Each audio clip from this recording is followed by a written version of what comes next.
Hi, hello, నమస్తే మిత్రమా. బ్రహ్మరాత ఎన్నేళ్లైనా తప్పదు. చనిపోయిన ఒక వ్యక్తి పుర్రెకి 100 ఏళ్ల తర్వాత ఒక స్త్రీ చేతిలో అవమానం జరుగుతుంది. ఎలా తెలుసుకుందాం రండి. కాశీపట్నంలో ఒక పండితునికి బ్రహ్మ రాసిన రాతను చదివే విద్య తెలుసు. ఒక రోజున ఆ పండితుడు గంగానదీ తీరంలో నడుస్తుంటే అతని కాలికి ఒక పుర్రె తగిలింది. వెంటనే ఆ పుర్రెను చేతిలోకి తీసుకుని దాని తలరాతను ఏం రాసిందో ఆ పుర్రె మీద చదివాడు. వీడు జీవితాంతం కష్టపడతాడని, పెళ్ళయ్యాక పెళ్ళాం దగ్గర తిట్లు తింటాడని, వీడి దగ్గర ఎంత సంపాదించినా డబ్బు నిలవదని, బ్రతికినంత కాలం కష్టాలు పడి చనిపోతాడని, చనిపోయాక వీడి పుర్రెకు ఒక స్త్రీ చేత ఘోర అవమానం జరిగిన తర్వాత మోక్షాన్ని పొందుతాడని వ్రాసి ఉంది. అది చదివిన ఆ పండితుడు బతికి ఉన్నప్పుడు అవమానం అంటే సరే, కానీ చనిపోయిన తర్వాత కూడా అవమానం ఎలా జరుగుతుందని ఆలోచించి ఆ పుర్రెను విసిరేయబోయి, చనిపోయిన ఈ పుర్రెకు ఆ స్త్రీ చేతిలో ఎలా అవమానం జరుగుతుందో తెలుసుకోవాలని ఆ పుర్రెను దగ్గరలో ఉన్న ఒక మర్రి చెట్టు తొర్రలో దాచిపెట్టి ప్రతిరోజు తను గంగలో స్నానం చేసి వచ్చినప్పుడు ఆ పుర్రెను చూసి వెళ్ళేవాడు. ఒక రోజున ఆ పండితుడు ఒక పని మీద 10 రోజుల పాటు పక్క గ్రామానికి వెళ్ళవలసి వచ్చి వెళ్లే ముందు కూడా చూసి వెళ్తాడు.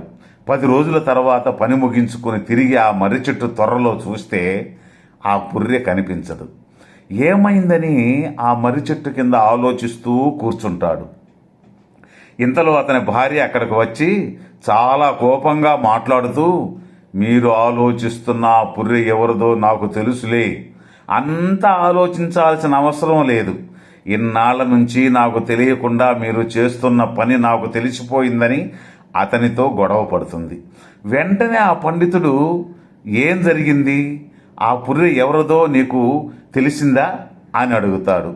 దానికి ఆమె, ఎందుకు తెలియదు, నాకే కాదు ఈ ఊర్లో వారందరికీ తెలుసు, ఆ పుర్రె నీ మొదటి పెళ్ళానిదే అని. ప్రతిరోజు ఆ పుర్రెను ఉదయం సాయంత్రం ఈ మర్రి చెట్టు త్వరలో దాచుకుని ప్రేమగా చూసుకుంటున్నారని మన ఊరి జనమంతా నాకు చెప్పారు. వెంటనే నాకు విపరీతమైన కోపం వచ్చి నా సవితి పుర్రెను చెప్పుతో కొట్టి దానిపైన సలసల కాగే వేడి నీళ్లు పోసి వేడి వేడి నూనెలో వేయించి రోట్లో వేసి దంచి పొడి చేసి గంగానదిలో కలిపేశాను అని చెబుతుంది. అది విన్న పండితుడు ఆశ్చర్యపోయి జరిగిన విషయమంతా తన భార్యకు చెప్పి తన అనుమానం తీరుస్తాడు. కాబట్టి మిత్రమా, బ్రహ్మ రాసే రాత ఎప్పుడూ అబద్ధం కాదని, జరగబోయేదాన్ని ఆపడం ఎవరి వల్ల కాదని, అలా బ్రహ్మదేవుడు రాసిన 100 ఏళ్ల తర్వాత నిజమైంది. ఈ కథ నచ్చిందని అనుకుంటా.